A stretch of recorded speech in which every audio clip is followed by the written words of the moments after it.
It's life, liberty, and the pursuit of self-reliance. An Economy of One with Gary Rathbun. This is our country. Good evening and welcome to Economy of One. I am your host, Gary Rathbun, my longtime business partner. Joining me tonight, Doug Miller. I'm going to get right into it. Joining me now is Brian Doherty. He's the senior editor of Reason Magazine and Reason.com. Recent books is Ron Paul's Revolution, The Man and the Movement He Inspired. That came out in 2012 by HarperCollins. The book I know him by, Radicals for Capitalism, A History of the Modern American Libertarian Movement, published by Public Affairs back in 2007. He's also written Gun Control on Trial, and This is Burning Man. Brian, welcome to An Economy of One. Thanks for having me. I appreciate you joining us. The narrative pretty much all week has been around President Obama's executive action regarding, I guess for lack of a better term, gun controls. And, at Reason, you've written quite a bit about this. You've written books about this. So I wanted to have you on. And, there's a couple things that really bother me about this executive action, not the least of which, why do we need government's permission to exercise one of our constitutional rights?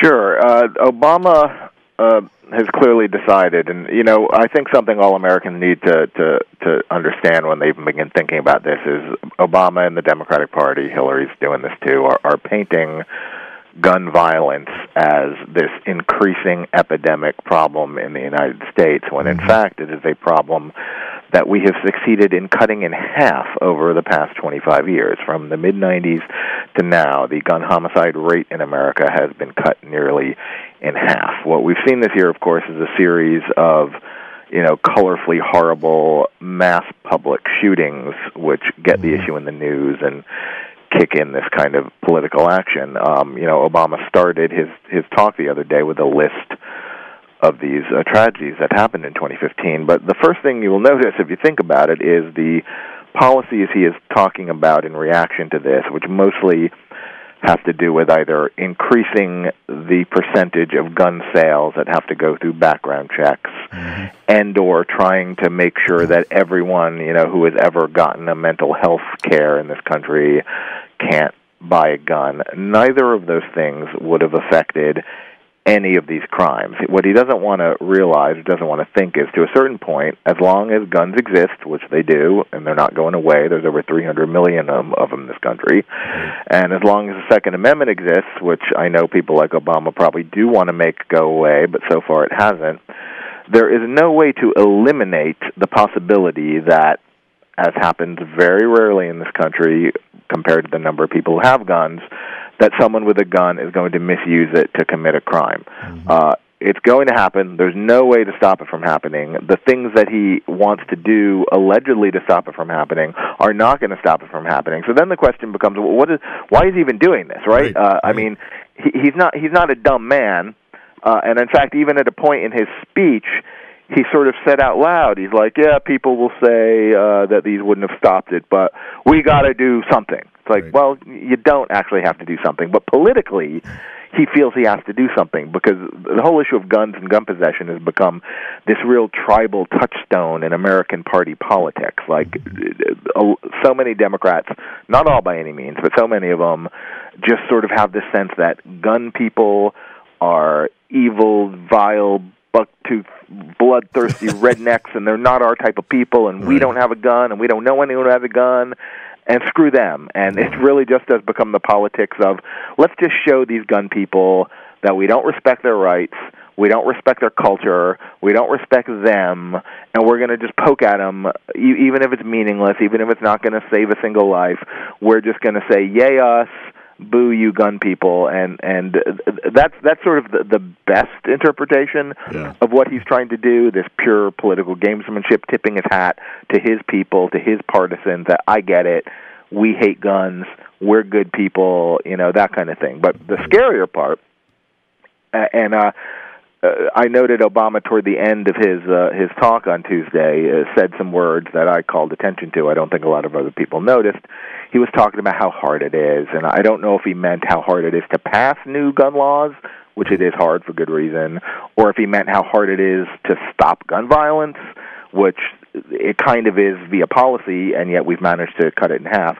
And then he said, so yeah, it's hard, and we do this thing now, and then tomorrow we do more. Right. And more. So he's for people who worry about a slippery slope, he's laying it right out for you. He's like, dang right, we're on a slippery slope. I'm greasing that slope right now, and I'm going to push you down that slope. And where's it going to lead? And so, first of all, he acts like gun violence, even though it's been cut in half in the last 20 years, is this horrible epidemic problem that we must do something to solve. You start there. Right. Then you suggest doing a bunch of things that aren't going to do anything at all to stop gun violence. Like, that maybe next week there'll be another one of these horrible things. Some maniac's going to shoot people, Mm-hmm. It's going to happen. Like, undoubtedly it's going to happen. The gun violence rate just stays stable. Maybe it only goes down a little bit more. So nothing's happened, and yet he insists that something must happen. So then it becomes the next thing and the next thing, and the only thing that could even possibly come close, not that it really would work, would be attempting sort of mass confiscation of guns, this sort of issue. Like, well, there's no guns. No one has a gun anymore. You can't do it. You physically can't do it. You legally can't do it. But that seems like the logical end of the sort of road he's trying to push us on, and it's a little alarming. Well, and we've even seen in the last week, a gentleman in Atlanta, I believe, held a woman hostage and a bunch of kids with a knife. So, sure. I mean, even if you could get rid of all the guns, which I agree you can't, you got to get rid of what? All the baseball bats? I mean, all the steak knives? We can all eat with spoons now? The thing that bothered me most, I think, in this executive order was the language around the mental health. Yeah, it's really interesting. This is a classic case of government claiming it has a certain goal and then doing something that is almost certainly going to have the opposite goal. Like, right, he's acting like what we want. Maybe sometimes these people who go, nuts publicly and shoot people, maybe if only they had gotten some help from a mental health professional, it wouldn't have happened. So what we want then, I guess, is to get more people in with mental health. But at the same time, he's also telling these people that if you enter our mental health system, I'm going to do everything I can to make sure you can never own a gun. Right.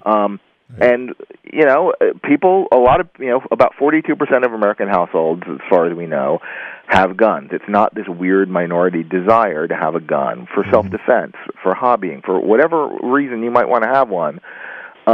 If you tell people you're going to lose that right, you're going to lose that ability if you dare seek mental health help, I don't think that's really a way to encourage people to seek mental health help. And it is worth remembering that just as it's only a tiny, tiny, tiny, tiny infinitesimal portion of gun owners who ever harm anyone else with them, it's also an infinitesimal portion of people who ever sought mental health care who own a gun who would ever harm anyone with them. It's not like, oh my gosh, we know that 10% of them are going to shoot up a church or whatever. It's largely a non-problem, and what he's doing is telling this whole class of people, we're not going to allow you to have the right to armed self-defense in this country if you seek mental health help. It's not going to encourage people to do it. Yeah, it surprises me. Well, it doesn't surprise me, but it causes me to pause that, the Constitution doesn't say for people who are deemed totally sane by the government, you have these rights. It's if you're here, you have these rights, and it doesn't matter if you're mentally ill or not. Yeah, those rules have been in place since I think '68, the Gun Control Act of '68. As I think not everyone understands this, but of course, if you are in the business, in what the government defines as professionally in the business of selling weapons, you need to be licensed, and if you are licensed, you need to run a background check since 1993 on everyone, and the classes of people who you are not legally allowed to sell them to are, felons, certain, misdemeanor crimes in some places involving like domestic violence and the like. Some states have different laws. The mental health thing has always been in there. Interestingly enough, especially in the era of medical marijuana and more states legalizing marijuana, it's in the federal statute that if you are known to be an illegal drug user or a drug addict, there's language that I know how precisely, but basically, Right. that like anyone, and there's a court case going on right now about this, which I've written about. Basically, if you try to buy a gun from someone, and you either tell them in filling out the form, or they know that, hey, I know you smoke pot regularly, you're allegedly legally not allowed to sell it to them. And it's a thing that's now, completely legal in I think 4 states now, Right. medically legal in over a dozen, and letter of the law saying that should be keeping you from a Second Amendment right, which is also kind of crazy. Yeah, the other aspect of that is, in addition, they did start to qualify that mental health by saying, well, if you're on Social Security and somebody else acts as a fiduciary on your finances, you must be mentally off, so you can't have a gun. That is so crazy. I'm glad you pointed that out. That's something that the Obama administration has been talking about for a month now, and they've kind of raised it. Most of the things he did this week, by the way, are old ideas. It's not like he came up this week with this new set of plans. It's just a bunch of things they've been trying to do that he's front and center with publicity. But yeah, there's lots of reasons that you might want someone taking care of your finances that do not mean that you should be helpless in your home, or that you're incapable of intelligently using a weapon without harming yourself or others. It's crazy. It's incredible. We're speaking with Brian Doherty. He's the senior editor at Reason Magazine and Reason.com. We got about a minute left, Brian. I just want to ask you, what do you think the future of this is? Is this going to go into place and not be defunded or not be challenged by Congress? Is it going to take... Yeah, he's going to do these little things, and they are really little. It's worth noting. Like basically, if you're someone who maybe sells 10 guns a year, you might start thinking, oh, should I be licensed? Or the feds are going to say I'm in the business. So he probably hopes to discourage certain people in the hobbyist market from selling guns anymore. Maybe it will. There's this crazy thing in it about how he wants to apply, background check laws to corporate trusts that buy guns. As if there's any criminal in the world who sets up a corporate trust in order to buy a weapon and commit a crime with it. It's completely insane. It's just more ways to make selling guns a little more aggravating, a little more bureaucratic. Maybe he drives out some people on the margin, which proves that his real goal is not, by the way, to prevent people from committing crimes with guns. He actually just wants to make it harder for people to get guns. Like, that's the end goal. Right. And again, 99.99999% of any American who wants to buy a gun is going to harm anyone else with it. So it really is just harming the innocent and not helping anything. Yeah. Brian, thanks so much for taking some time away from your family and stuff for us tonight. I really enjoyed talking to you. I hope we can tap you on the shoulder again soon. I got about 2 more pages of questions for you. You bet. Happy to do it again. Thanks a lot, Brian. Be well. Bye-bye. I'm Gary Rathbun with Doug Miller. Listen.